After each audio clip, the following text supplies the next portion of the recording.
kay laki ng pagmamahal ng Diyos sa sanlibutan,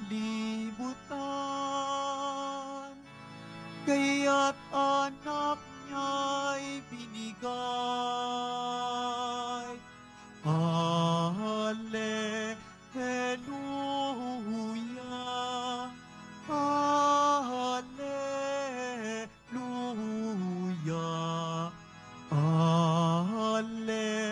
Alleluia, Alleluia, Alleluia. Sumainyo ang Panginoon. At sumaiyo rin. Ang mabuting balita ng Panginoon ayon kay San Juan. Papuri sa iyo, Panginoon. Gayon na lamang ang pag-ibig ng Diyos sa sanlibutan. Kaya ibinigay niya ang kanyang bugtong na anak, upang ang sumampalataya sa kanya ay hindi mapahamak, kundi magkaroon ng buhay na walang hanggan. Sapagkat sinugo ng Diyos ang kanyang anak, hindi upang hatulang maparusahan ng sanlibutan, kundi upang iligtas ito sa pamamagitan niya. Hindi hinahatulang maparusahan ang nananampalataya sa bugtong na anak ng Diyos, ngunit hinatulan ng parusahan ang hindi nananampalataya sa Kanya. Hinatulan sila sapagkat naparito sa sanlibutan ang ilaw, ngunit inibig pa ng mga tao ang dilim kaysa liwanag, sapagkat masama ang kanilang mga gawa. Ang gumagawa ng masama ay ayaw sa ilaw, at hindi lumalapit dito upang hindi mahayag ang kanyang mga gawa. Ngunit ang namumuhay sa katotohanan ay lumalapit sa ilaw. Sa gayon, nahahayag na ang kanyang mga ginagaway pagsunod sa Diyos. Ang mabuting balita ng ating kaligtasan. Pinupuri ka namin, Panginoong Hesukristo. Magsiupo muna po ang lahat. Good afternoon po sa inyong lahat. April 10 po ngayon, Miyerkules sa second week of Easter. Napakinggan po natin sa unang pagbasa ang nagagawa ng inggit.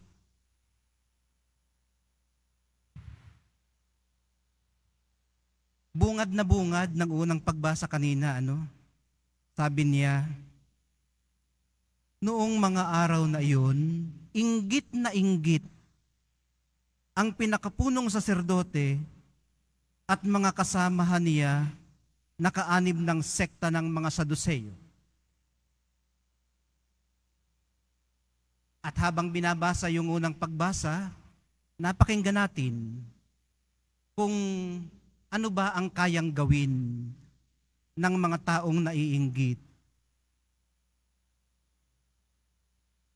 Lalo na pag ang naiinggit ay powerful, maaari po nilang abusuhin ang kanilang kapangyarihan.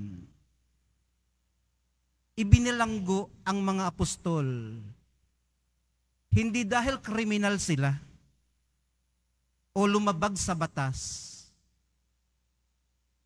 kundi dahil nainggit ang pinakapunong saserdote at mga Saduseyo sa kanila.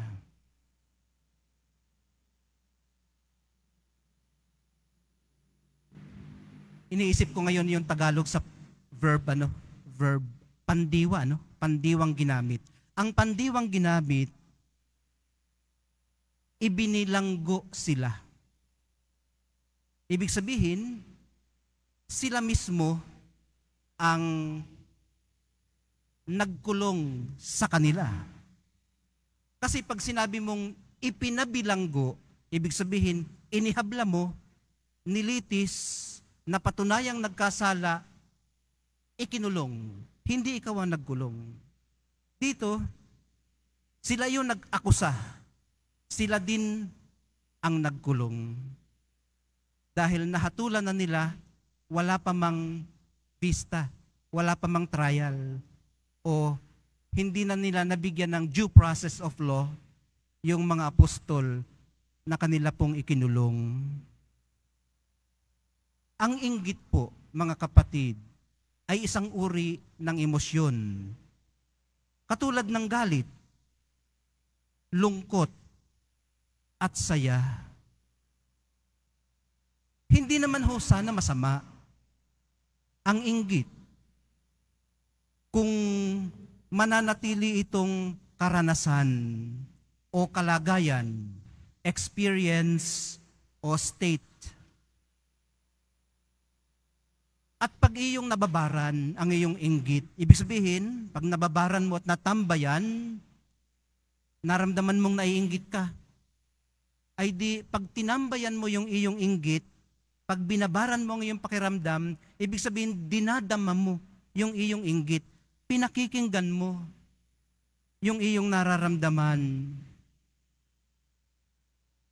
Habang hindi pa ito na-i-express o hindi ka pa umaaksyon dahil dito, amoral pa ito. Ibig sabihin, hindi pa siya nasasakop ng morality. Hindi pa siya kasalanan. Ngayon, pag gumawa ka ng ikapapahamak o ikabubusabos ng iyong kapwa dahil sa iyong inggit, kasalanan na. Yun ang pwede nang ikumpisal. Pero pag pakiramdam pa lang, importante yun na mapakinggan. Dahil maaaring may sinasabi yun sa'yo na nakakaramdam ng inggit. Kung pakikinggang mabuti sana nang naiinggit ang kanyang inggit, maaaring mas maintindihan niya at mas mahawakan ang kanyang sarili. Halimbawa po mga kapatid, kung nakakaramdam ka ng inggit sa iyong kaibigan na nakapasa sa board exam at ikaw ay hindi, maaaring sinasabi nito sa iyo na huwag kang susuko. Mag-try ka uli. Mag-try ka uli sa isang taon. At alamin mo kung ano ang naging technique niya na nakapasa. Kung bakit nakapasa siya. Gayong pareho naman kayong matalino. Matuto ka sa kanya. Lalo na kung malaman mong nagpakapuyat pala siya sa pagre-review at hindi tumigil hanggat hindi niya namamaster ang isang subject matter. Baka malaman mo rin na tinigilan pala niya ang pagbababad sa social media at video games at nag-focus ng mabuti sa inaaral niya. Pero kung na-overtaken ka ng iyong inggit,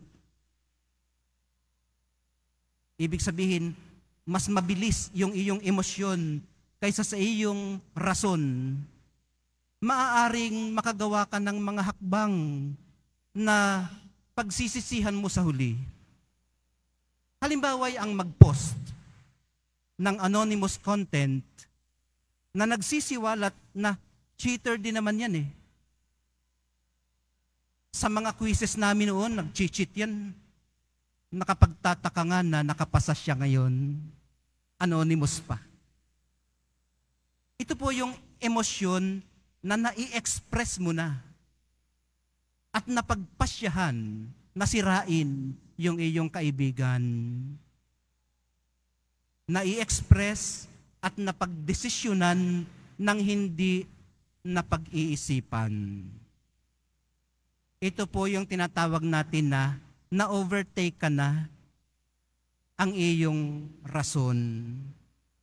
Dito po tayo sumasala at nagkakasala.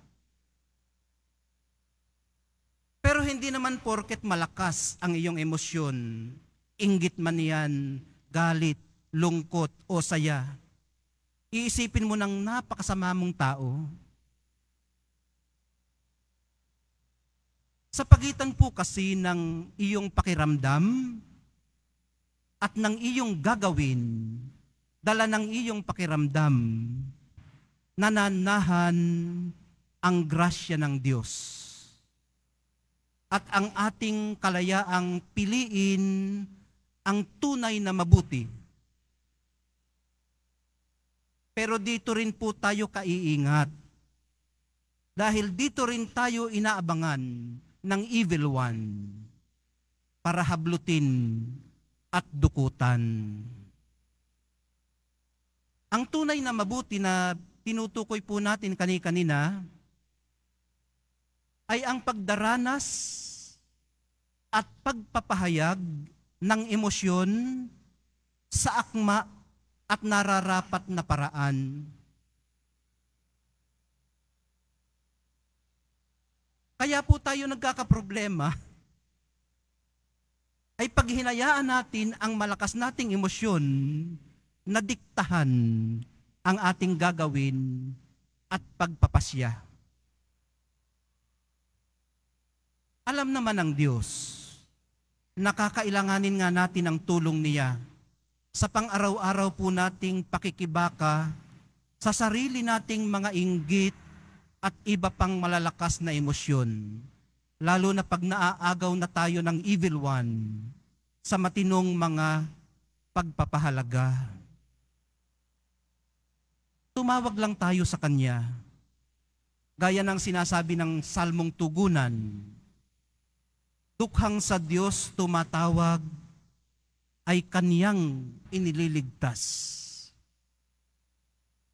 At magtiwalang magpapadala siya ng anghel para palayain tayo sa mga kulungang pinaglagyan natin sa ating sarili. Kung hindi man sapilitan tayong inilagay doon ng mga umaalipusta sa atin. Sa pagpapatuloy po ng ating pagdalangin, minamahal kong mga kapatid, lagi lang po nating isaisip na naipadala na niya ang siyang nagliligtas sa atin. Na sa kanyang pag-ibig ay isinugo ang kanyang bugtong na anak upang ang sino mang sa kanya'y sumampalataya ay hindi mapahamak, kundi magkaroon ng buhay na walang hanggan. Ito po ang mabuting balita ng ating kaligtasan. Ito po ang pinanghahawakan natin, pinananaligan. Mahal na poong Jesus Nazareno, kayo po ang aming liwanag sa paglalakbay namin pabalik sa Ama.